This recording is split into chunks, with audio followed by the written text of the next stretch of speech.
Close all the curtains. Stay on the phone.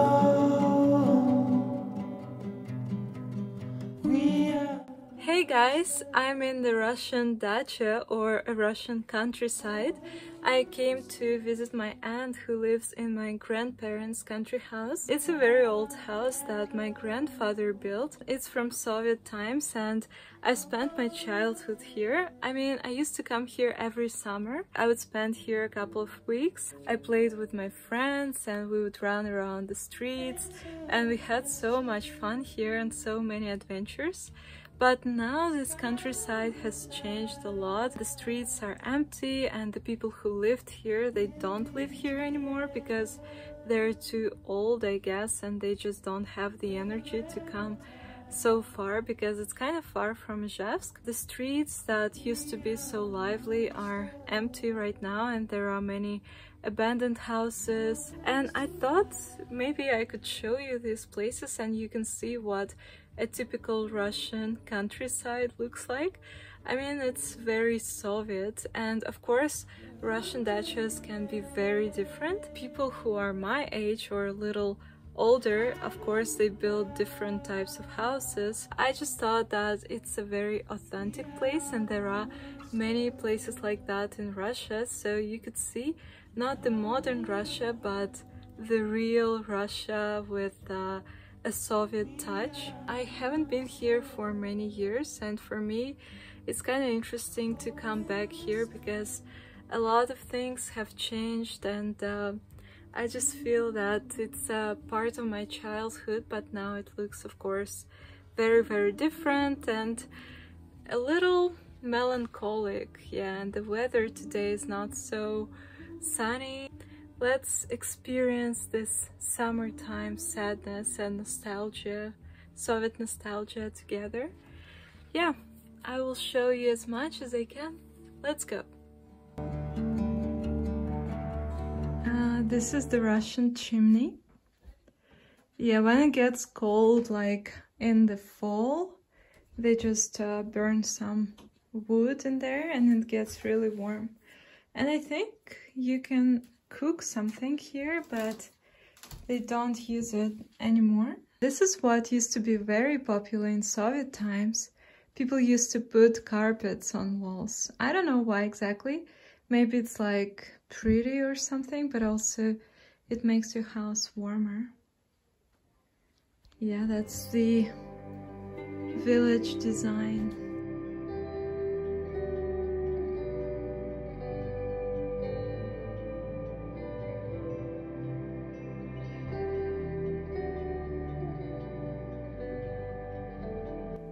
Look at this thing. I don't know what it's called in English, but my grandma used to use it to carry buckets of water because in the past they didn't used to have water in this house and all the people, they went down the street because there was only one pipe and they had to collect water there and put like 2 buckets on the sides and then carry it back home. Yeah, it's very interesting. It's so old. Yeah, life used to be not so easy in the past. But people didn't complain much. Yeah, I found something very old. This is a toy that I used to play with and actually my parents used to play with it too. It's a very old dog. Look at its eyes. Yeah, they're kind of creepy. And here is another very old toy. It's a hedgehog. So ugly, maybe a little bit, and it doesn't have an eye. My grandma just wants to save it because it's also from my parents' childhood. Kind of looks like a rat. Yeah. I really love this lamp. It's also very old. So pretty. And this painting, I also remember it from my childhood. It looks kind of pale right now. It used to be brighter in the past. And there is a very old icon there. Yeah, it's so old.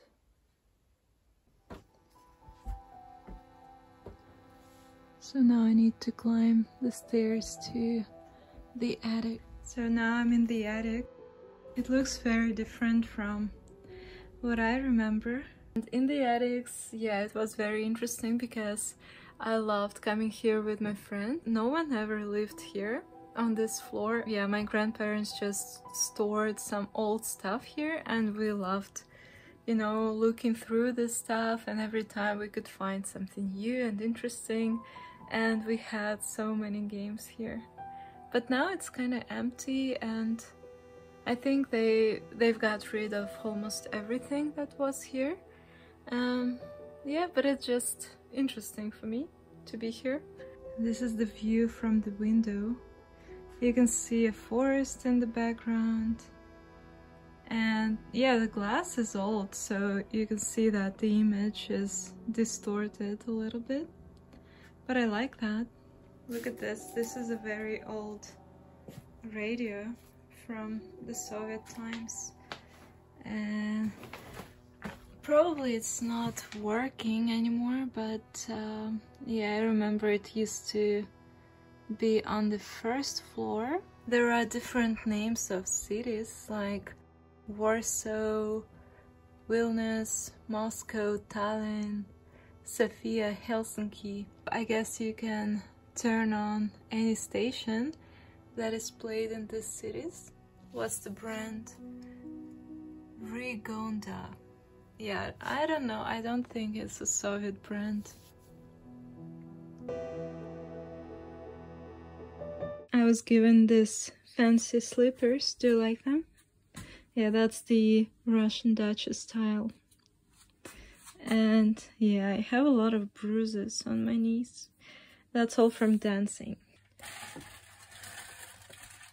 Yeah, let's go and check out the greenhouse. Here it is. There are some tomatoes, yeah.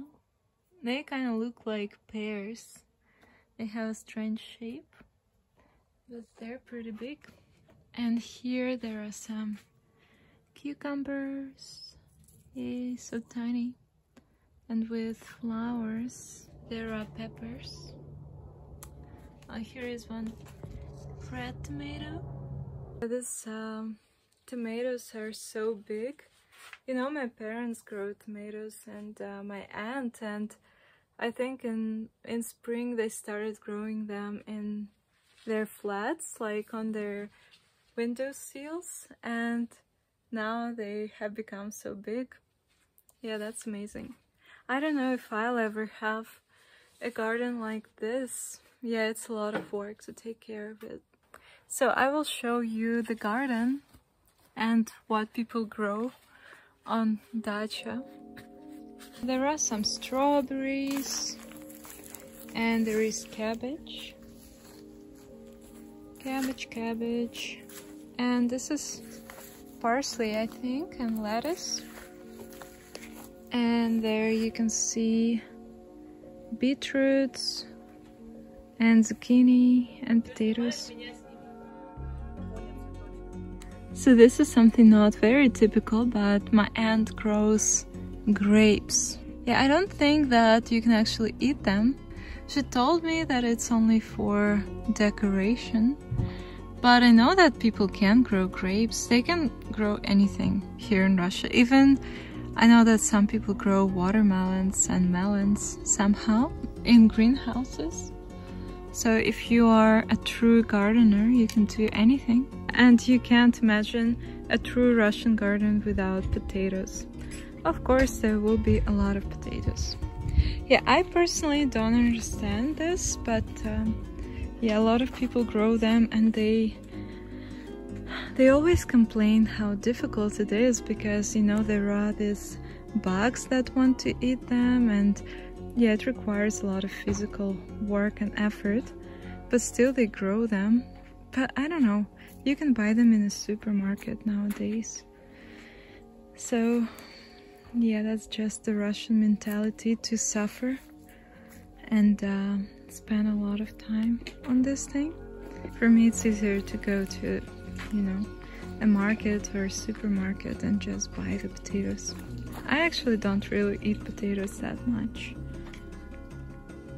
And now it's a cherry season, so there are many cherries Yeah, this should be very delicious. Let's try. Yeah, so sour.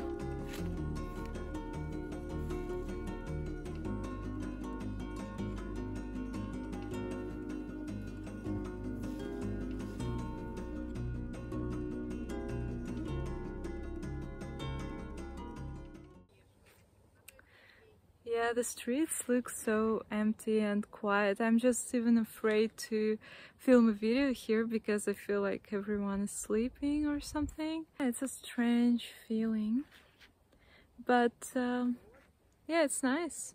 Very different from a city. Just so quiet. And this morning I saw a stork flying in the sky. So maybe it's a good sign. Yep. You're up in the sky, I'll carry you home, home to the mountaineers. And soon, my friend, you'll see them again, the ones you left behind, the ones you left behind. And I'll sing for you all the way home.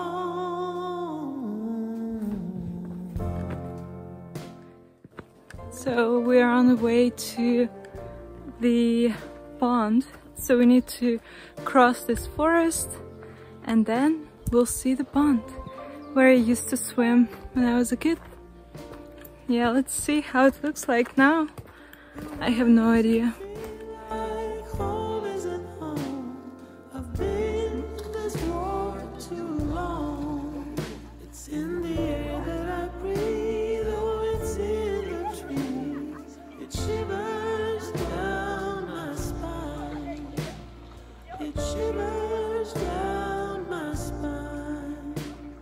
Just sing my song as I walk through the gate.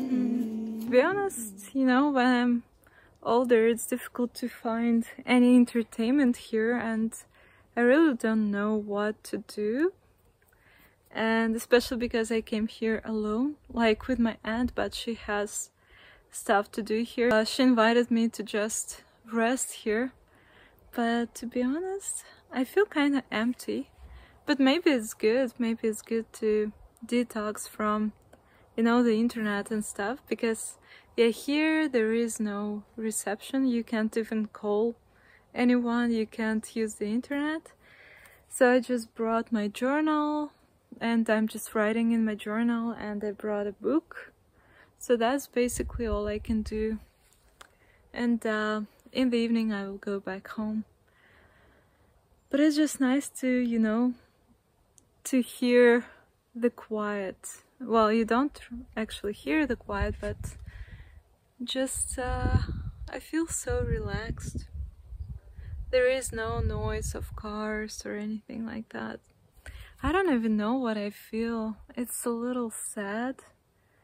I feel a little sad because I remember my childhood and you know, my grandfather, but at the same time, I feel very relaxed.